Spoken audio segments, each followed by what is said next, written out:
The last three shapes here work a little differently.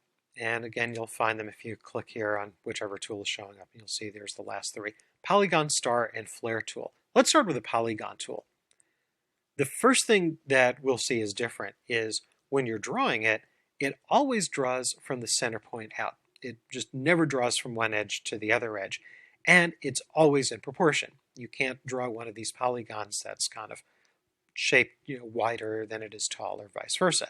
It also kind of rotates as you're drawing it. Now, if you find that a little annoying or a little distracting, you can hold the Shift key down. So the Shift key does nothing about constraining because it's already constrained, but it just kind of at least keeps it still when you're drawing it. This is the Polygon tool. It's not the hexagon tool. I just happened to draw a hexagon, but you could increase or decrease the number of sides that you have. And you do that as you're drawing it. So as you're drawing with the Polygon tool, if you tap the up arrow, that is the cursor key on your keyboard, every time you tap that arrow, you get another side. So you can get many, many, many sides. If you want fewer sides, you just tap the down arrow on your keyboard, the cursor control key, and you can get fewer sides. And then, of course, you can get to as few as 3 sides. Fewer than 3 sides, you don't have a polygon anymore. So you can do that however you like. If you ever need to draw a stop sign, that's how you can do it. Now, there's also a dialog box.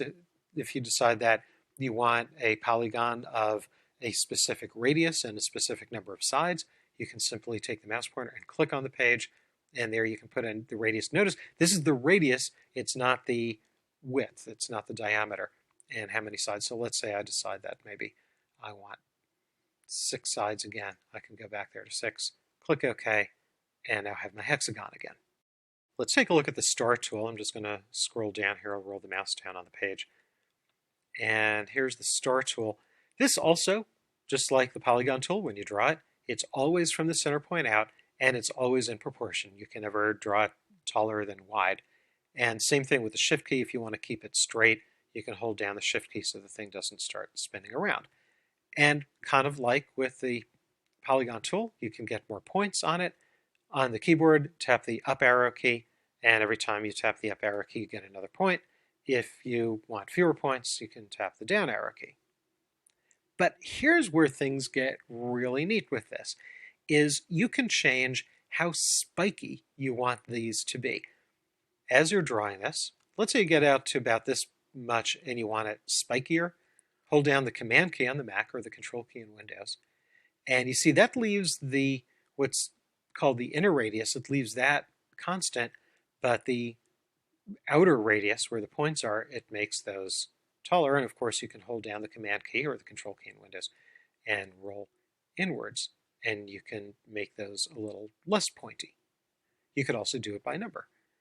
Click somewhere on the page, and you can decide, okay, radius 1 and radius 2. What that means is radius 1 is from the center point out to the spikes, and radius 2 is from the center point to the inward part of the spikes, and then how many points you want. To be less pointy, you'd simply have the 2 radii as kind of similar numbers. So let's say I'll just make this one maybe 1.5, and I want, let's say, 20 points. When I OK it, I have something more of like a seal that you might see on a certificate.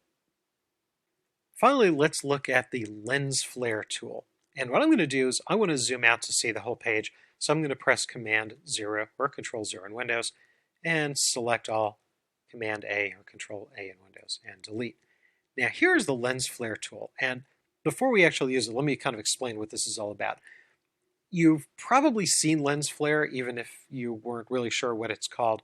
It happens very typically with astronomy photography, but it happens whenever you're taking a photo of a very bright object against a very dark background. Hence why it happens in astronomy. What happens is the light that's coming into the camera lens will actually bounce back and forth inside the lens before hitting the photosensitive plate or the film in a film camera. That's what creates lens flare. I guess it's kind of hard to draw manually, so they give you this tool. I could count on fewer than one finger the number of times I've actually needed this for real rather than playing around, but maybe you need it. So click the tool, and just like with the other tools that you have here, you can drag or you can click to create one. So if I simply drag, like this, I'm creating this kind of spiky thing there. And here's my lens flare. It's all kind of centered around that one spot. These rings are all concentric. Sometimes you'll see a lens flare where the rings are not concentric. Let me just delete that and simply click on the page, and it gives you something like that. And now you have the lens flare tool option. So obviously a lot more options than we had in the previous tools. Now it gives you a diameter. That's the diameter of the overall thing. So let's say maybe I'll double that. I'll make that 220 and tab out. And there we go. I'll make it a little smaller. Make it back to 110 again. Now, sometimes when you're trying to make it smaller, even though you put that in, you don't see it actually happen. But you see down the lower left corner, there's this preview. You may need to turn that off and turn that back on again to reset what's on the page. Opacity and brightness, simply how opaque, the less opaque, the more transparent or the lighter it is. And brightness, kind of the same thing if there's nothing behind it. So you can make it lighter or you can make it darker.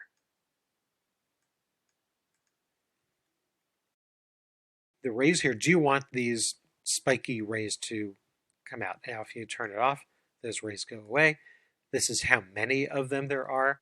The longest one, how fuzzy they are. Maybe a little hard to see if they're fuzzy because they're very thin. Fuzziness here of the halo. You can change that, how fuzzy is that halo around it. You can also change the growth, kind of looks like the size. If you boost up the growth, that's from the center point to all the rings outside it. How much is that growing? And do you even want rings at all? You can turn those rings off and on. Direction is, well, in which direction is it going? So you can see as I change this wheel, let me drag this out of the way so you can get a better look. You see what's happening up here. If I rotate that into the opposite direction, the thing is going down that way. Once you're satisfied with it, just click OK. And now you have a lens flare on your artboard.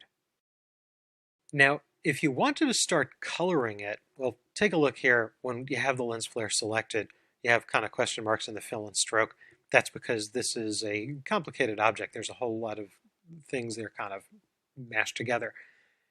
If you choose your swatches panel or your color panel, you can't really color it directly. In fact, feel free to click some of these. Nothing is really going to happen.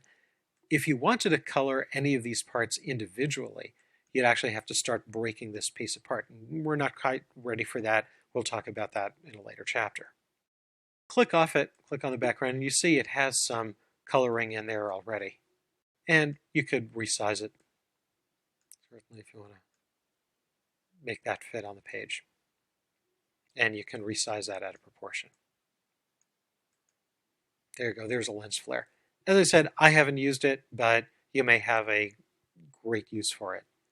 If you ever wanted to simulate a lens flare, let's say in a video editing program, maybe Adobe Premiere Pro or After Effects, you can take this lens flare and put it into Premiere Pro and After Effects and play around with it there.